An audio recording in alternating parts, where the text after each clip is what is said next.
आज जो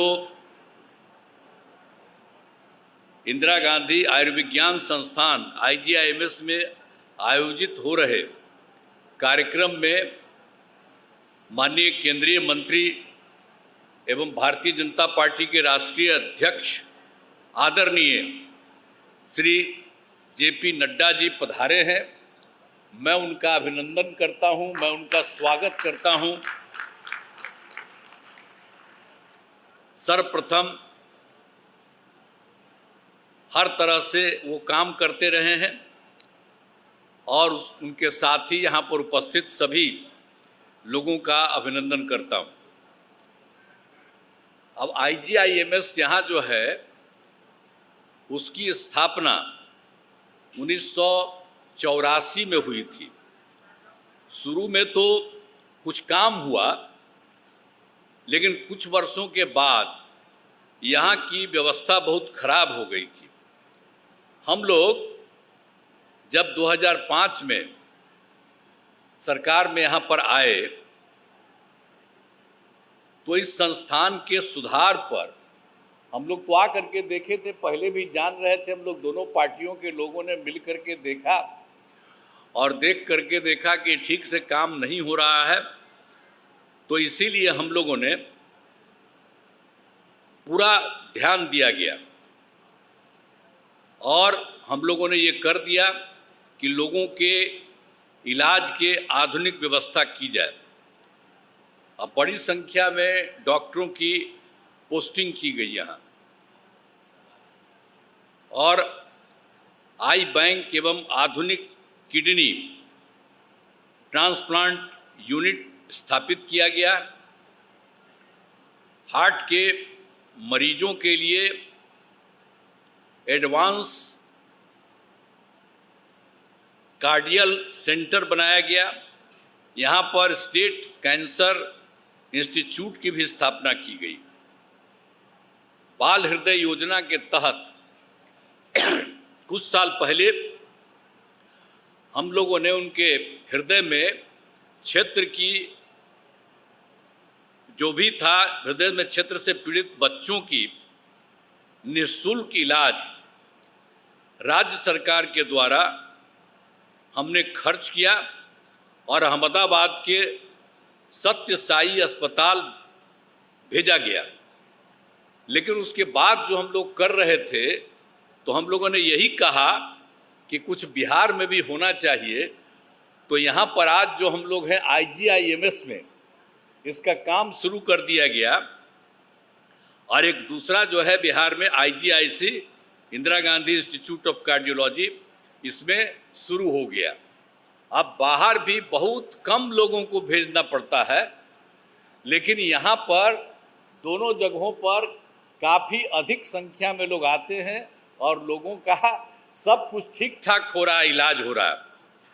तो ये सब यहाँ पर IGIMS में ये सब काम हो रहा है। अब मुझे खुशी हो रही है कि इसी कड़ी में IGIS के परिसर में आँखों के क्षेत्रीय संस्थान का उद्घाटन किया गया है।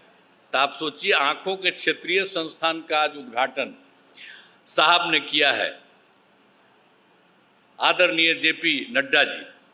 साथ ही स्वास्थ्य संस्थाओं में भवनों एवं सुविधाओं का उद्घाटन एवं शिलान्यास किया जा रहा है। इसमें हाल ही में बनाए गए हेल्थ यूनिवर्सिटी का भवन भी शामिल है और इस सभी की लागत 850 करोड़ रुपए। तो आज तो इन्होंने कुछ अच्छा काम किया है, स्वागत किया है, ये बड़ी खुशी की बात है। यहाँ पर पहले दवाई एवं जांच के लिए कुछ राशि देनी पड़ती थी, लेकिन अब यहाँ पर मुफ्त दवा एवं जांच की व्यवस्था की गई है। तो यहाँ लोगों को आकर के पैसा लगता था, तो हम लोगों ने तो राज्य सरकार ने तय कर दिया कि मुफ्त दवा और जांच की व्यवस्था की जाएगी। तो बेहतर सुविधाओं के चलते अब यहाँ पर अच्छी खासी संख्या में अपना इलाज करवाने आ रहे हैं, जिसके कारण यहाँ पर काफ़ी भीड़ रहती है, बहुत लोग आते हैं यहाँ इलाज के लिए। पहले IGIMS के बेड की संख्या थी 770, और फिर हम लोगों ने ये तय कर दिया इसका विकास करते हुए कि 2500 बेड बढ़ाने का निर्णय होगा। तो इसका तो हम लोगों ने बढ़ाना शुरू किया और अभी 1370 हो गया है और काम लगातार जारी है और 500 बेड पर आज इस वर्ष के अंत तक पूरा हो जाएगा। लेकिन उसके अलावा और ज़्यादा हो रहा है, 1200 बेड का सुपर स्पेशलिटी अस्पताल का निर्माण अगले वर्ष तक पूरा हो जाएगा। तो आप सोच लीजिए, हम लोग तो किए थे 250, तब 300 से भी ज़्यादा इसी में होगा। ये कोई मामूली बात नहीं है।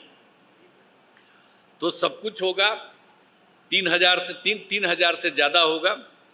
अब आप समझ लीजिए कि हम लोग शुरू से ही स्वास्थ्य सेवाओं के सुधार में लगे हुए थे। एक तो यहाँ की बात हो गई, लेकिन एक बार जान लीजिए, स्वास्थ्य में जब हम लोग 2005 में आए थे तो क्या हाल था स्वास्थ्य व्यवस्था, हालत खराब थी। सरकारी अस्पतालों में डॉक्टरों की कमी थी, अस्पतालों में दवा एवं अन्य सुविधाएं भी कमी थी। प्राथमिक स्वास्थ्य केंद्र में तो इलाज के लिए प्रति माह करीब 39 मरीज ही आते थे, यानी एक दिन में 1 या 2, ये कुल मिलाकर के 1 महीने में उतना होते थे, इतना कम था। तो जब हम लोगों ने जैसे ही सरकार में आए थे, नवंबर 2005 की बात है, तो 2006 से अस्पतालों में मरीजों को मुफ्त दवा देने की शुरुआत की गई और इसके शुभारंभ के लिए तत्कालीन महामहिम उपराष्ट्रपति श्रद्धेय श्री भैरव सिंह शेखावत जी पटना आए थे। उन्हीं को हमने अनुरोध किया था, वो आए थे और उसी में उद्घाटन हुआ। तो आप समझ लिए कि मरीजों के मुफ्त दवा का इंतजाम हुआ। तो ये सब काम शुरू कर दिया गया। साथ ही डॉक्टरों की बहाली की गई, अस्पतालों में डॉक्टरों की उपस्थिति सुनिश्चित कराई गई और मुफ्त स्वास्थ्य जांच एम्बुलेंस की सुविधा की गई। ये सब काम कराया गया। अब सुविधाएं काफ़ी अच्छी हो गई है। अब जिसके कारण आप जानते हैं, प्राथमिक स्वास्थ्य केंद्र, अभी जो आपको पहले बता रहे थे, प्राथमिक स्वास्थ्य केंद्र में एक महीना में 39 मरीज, लेकिन अब इतना काम किया है कि प्राथमिक स्वास्थ्य केंद्र में हर महीने 11,000 से अधिक मरीज पहुंच रहे हैं। तो आप समझ लीजिए, आप पहले वाले क्या करते थे, कुछ करते थे? अभी तक जितना बड़ाई दें, अब आजकल मीडिया वाले आप लोग हैं, सबका खूब छपवाइबे करते। हमसे गलती किया 2 बार, हम कभी उन लोगों को साथ किए और फिर बाद में हटा दिए। अब हम कभी इधर उधर नहीं जाएंगे, हम लोग शुरू से साथ थे। बताइए ना, मेरा रिश्ता था 1995 से, तो बीच में कभी 2 बार इधर उधर हुआ, वो गलती हुई, और अब कभी इधर उधर नहीं होगा। लेकिन अगर देख लीजिए, कभी कोई काम किया था जी लोग, लेकिन झूठे वो सबके पर्चा छपता रहता। हम आजकल देखते हैं बिहार के अखबार में, दिल्ली के अखबार में भी छपा रहता। कोई काम किया है क्या? जो भी काम किया है, हम ही लोग एक साथ थे, हम लोगों ने, दोनों ने मिलकर के सारा काम किया है यहाँ, और उसी के चलते हुआ है। लोग अपना इधर से उधर जो भी लिया। तो आप समझ लीजिए, अब आप जान लीजिए कि जो 6 सरकार मेडिकल कॉलेज का जो अस्पताल था, तो उसके बारे में आपको हम बता दिए कि उसको हम लोगों ने बढ़ा दिया। अब तो बढ़ करके भी 11 हुआ है, लेकिन 15 और इसका बहुत जल्दी हो जाएगा। और जो बिहार में मेडिकल कॉलेज के विस्तार के लिए केंद्र सरकार ने, जो इनकी सरकार है, तो इन लोगों ने 8 मेडिकल कॉलेज अस्पताल के निर्माण केंद्र सरकार ने किया है। अब इसके अलावे 9 जिले में मेडिकल कॉलेज अस्पताल बनाने का प्रस्ताव। तो हम लोग अब सब जगह इतना ज़्यादा मेडिकल कॉलेज सब कुछ करने जा रहे हैं। और आप जानते हैं कि हम लोग कितना विस्तार कर रहे हैं। पटना मेडिकल कॉलेज हॉस्पिटल का आप जान रहे हैं ना, अब उसमें तो जो बिहार का सबसे पहला अस्पताल वही था, तो हम लोगों ने अब उसके लिए तो ये कर दिया है कि 5,462 बेड की क्षमता कराने का हम लोगों ने निर्णय किया। उसके लिए काम शुरू हो गया है। तो आधुनिक विश्व स्तरीय मेडिकल कॉलेज अस्पताल बनाया जा रहा है और ये कहीं नहीं, देश में भी कहीं नहीं है। इतना हम लोगों ने, बहुत ज़्यादा हम लोगों ने पटना मेडिकल कॉलेज हॉस्पिटल का कर दिया है। उसके लिए काम चल रहा है। अब बराबर हम देख रहे हैं, एक तो पूरा हो गया और जो है वो भी तेजी से हो रहा।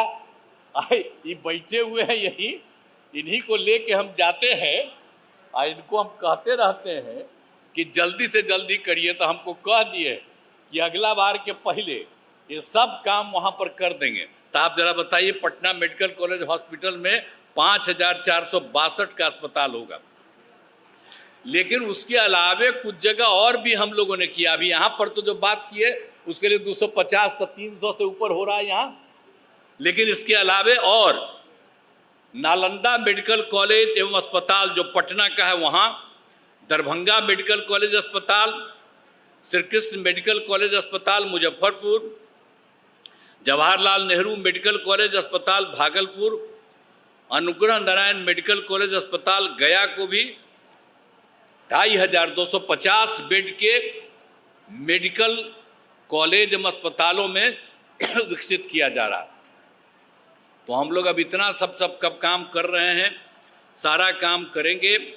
और आप जानते हैं कि 2003 का याद करिए, तत्कालीन प्रधानमंत्री श्रद्धेय अटल बिहारी वाजपेयी जी की सरकार थी और उन लोगों ने पटना में एम्स के निर्माण की स्वीकृति की, काम शुरू करने के लिए।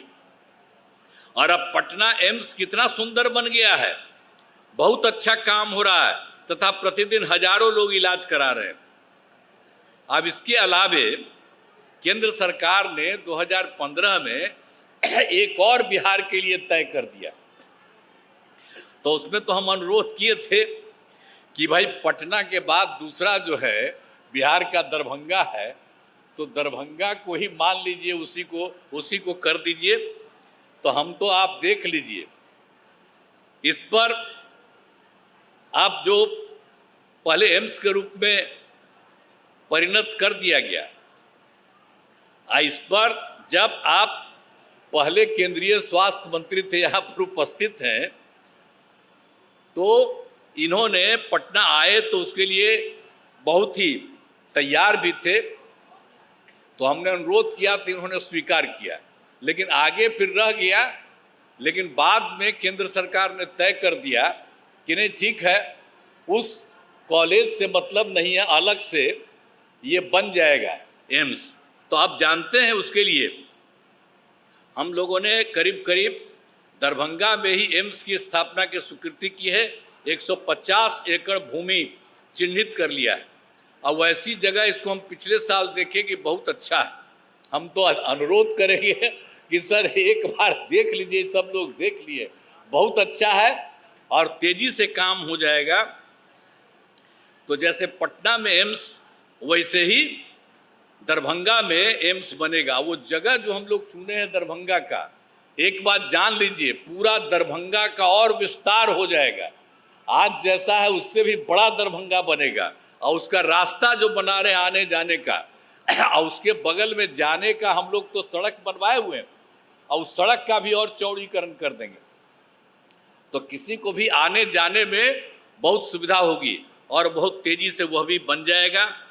तभी आए हुए हैं, आपसे अनुरोध है कि एक बार जरा देख लीजिएगा, तो हमको लगता है कि बहुत अच्छा लगेगा, सब कुछ बहुत बढ़िया ढंग से हो जाएगा। तो इसी चीज़ को आदरणीय जेपी नड्डा जी यहाँ पधारे हुए हैं और बहुत खुशी की बात है, आप यहाँ इस कार्यक्रम में आए हैं और कुछ जगह और भी बिहार में घूमने वाले हैं। इसके लिए मैं उनको धन्यवाद देता हूँ और मुझे आशा है कि जल्द ही दरभंगा एम्स का निर्माण तो शुरू हो जाएगा और जल्दी से जल्दी बन जाएगा, ये है। तो ज़रा एक बार हम आपसे आग्रह करेंगे कि उसको देख लीजिए। और इस कार्यक्रम में पधारे हुए आदरणीय जेपी नड्डा जी का मैं आभार व्यक्त करता हूं कि यहाँ पधारे हैं। इनसे हम लोगों का रिश्ता बहुत पुराना है। आप आ गए हैं, बड़ी खुशी की बात है। हम अनुरोध करेंगे कि जन्म आपका यही हुआ है सर, तो आपका रिश्ता बहुत अच्छा, तो कभी जरूर आते रहिएगा, बिहार में जरूर आते रहिएगा। बीच बीच में आकर के जब इच्छा करे आप आ जाइए, तो हम लोगों को बड़ी खुशी होगी। और आप सब लोग जानना भूलना मत, नया नया आदमी हो, ये जो है आदरणीय जेपी नड्डा जी, इनका भी जन्म यही हुआ है, इनके पिताजी यही थे, इसीलिए अभी आ गए। अब सोचिए, देश भर के पार्टी के वो नेता हैं और मंत्री भी हैं, सब तरह से सब कुछ देख लीजिए, तब बड़ी खुशी की बात होती है कि हमारे बिहार में जन्मे हुए इतना अच्छा, इतना बढ़िया से ही काम करते हैं कि हम लोग खुशी है। आए हैं आज, और जब पता चला कि आने वाले हैं तो हमको बड़ी खुशी हुई। हम दिल्ली जाते हैं तो इनसे मिलवे करते हैं, जाते हैं, लेकिन यहाँ पर पधारे हैं तो हमारा तो यही आग्रह होगा कि जरूर यदा कदा आप आते रहिएगा। तो उनका मैं अभिनंदन करता हूँ। और यहाँ सभी माननीय मंत्रीगण, यहाँ सभी अतिथियों, अधिकारियों, डॉक्टरों एवं अन्य चिकित्सा कर्मियों का मैं अभिनंदन करता हूँ। बहुत बहुत धन्यवाद आप सब लोगों को।